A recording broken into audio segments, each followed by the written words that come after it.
حضرت سہل بن سعد رضی اللہ تعالی عنہ بیان کرتے ہیں آقا کریم صلی اللہ علیہ وآلہ وسلم کی بارگاہ اقدس کے اندر ایک عورت نے چادر لے کر آئی. ایک عورت خوبصورت چادر اس نے تیار کی, اسپیشل چادر حضور کے لیے تیار کر کے وہ لے آئی. جب لے کے آئی تو حضور سے کہا کہ یا رسول اللہ میں نے آپ کے لیے اسپیشلی طور پر تیار کی ہے, آپ کے لیے بنائی ہے, آپ اسے استعمال کریں. حضور نے وہ قبول فرمائی. حضور اٹھے, چادر لی, گھر گئے اور بہر آئے. حضور اس چادر کی تہمت مانگ کے آئے, بلی لکے آئے, بن کے آئے. حضور جب آئے تو ایک صحابی کھڑا ہو گیا. وہ سا کہا یا رسول اللہ یہ چادر میں دے دے. حضور یا رسول اللہ یہ چادر مجھے عطا فرمائیں. تو حضور پھر گھر گئے اور وہ تہمت اتاری, کوئی اور باندھی اور وہ اتار کر اسے دے دی. جب اسے دی تو پھر صحابہ نے کہا یا نبی پاک صلی اللہ علیہ وسلم کو یہ چادر تو تحفے میں ملی تھی, ابھی کچھ وقت تو ٹھہر جاتا.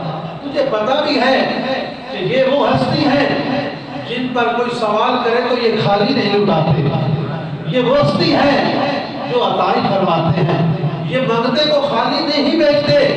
فرمایا کچھ وقت تو ٹھہر جاتا تو ہی لے لیتا. اس نے کہا میں نے کوئی اپنی سوال کے لیے چادر نہیں لی بلکہ اس نیت کے لیے لی, اس نیت سے لی کہ چادر اپنے پاس ساری زندگی تحفے میں رکھوں گا, حضور کا یہ تبرک سنبھال کے رکھوں گا. اور اس نیت سے میں نے لی ہے جب میں مروں گا میں اپنے گھر والوں کو وصیت کروں گا اس کا مجھے کفن پہنانا, اس چادر کا کفن پہنانا, اور اس کے صدقے میری بخشش ہو جائے گی. میں نے اس نیت سے لی تھی. تو یہ اثار تھا.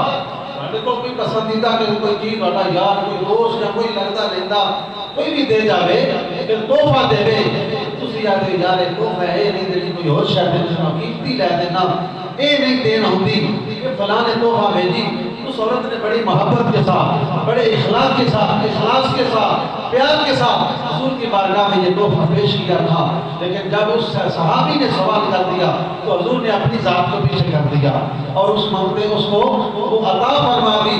اسی طرح صحابہ اکرام رضی اللہ تعالیٰ عنہ کی جانب ساری کی